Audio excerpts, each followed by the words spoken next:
生まれ変わったら牝馬になってルメールに乗ってもらいたい男。でしたさんもご当地ってインコ熱心だし騎手は乙女メンタルなの。もう一人の私はトレーナーさんのことをそうやっておかしいと言うけれど大事なのは現実でしょう？何が言いたいの？さっきも言ったようにトレーナーさんはそんな食生活をしていても健康なの。つまりトレーナーさんからすればそれが普通であり日常。トレーナーさんを常人の枠で語らないことね。日常ねえ。もう一人の私は知らなかったかしら？トレーナーさんの学生時代の話。学生時代の話って甘いものに関する？だとしたら聞いたことないけど。じゃあ教えてあげるから耳をかっぽじってよく聞きなさい。トレーナーさんはね、トレーナー学校を同期一人以外の全員で脱走してお菓子を買いに行ったことがあるくらい人生をお菓子と並走しているの。そう。私も同じくらい思われたい。その点は多分大丈夫よ。でもトレーナー学校って厳しいんじゃないの？それバレずに済んだの？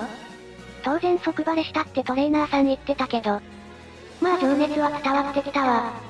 秀明のその脱走話はどっかにソースあったな。ガチなんだ。竹豊って書いてあるお菓子を食べてたら竹豊がそれ美味しそうやなって言ってきて1個食べます。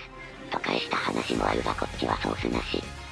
大好きなお菓子のために規則すら破って脱走するトレーナーさん。ああ。だからその話のどこに広告とする要素があるのよ。愛する者のために禁忌すら犯す心の強さにもう一人の私は何も感じないの？感じないわね。ごめんなさいね、トレーナーさんの心を独占しちゃって。好きにして。そうそう、最近トレーナーさんはミスタードーナツにハマってるの。へえ。レースの日もレース場近くにミスドがあれば私の分も買ってきてくれるんだから。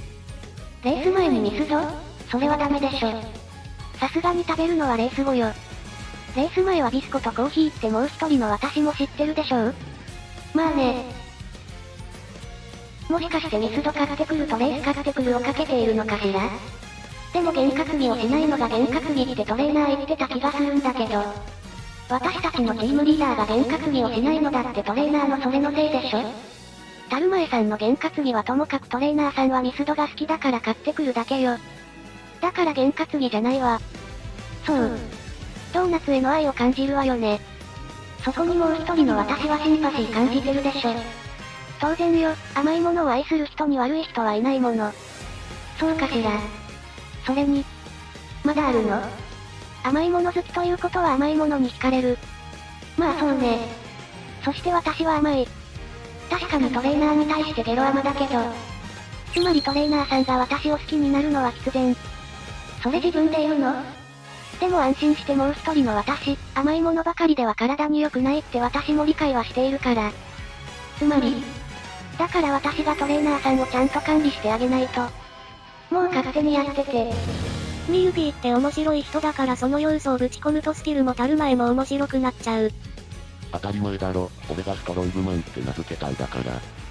ミルピーより面白い人が出てくると話がおかしくなるだろ。ただ競馬の人たちって大体面白いんだよな。ウキウキで変な CM 撮りまくってる二人とかいるし。馬娘ちゃんを愛する同志諸君、チャンネル登録と高評価、ぜひよろしくお願いします。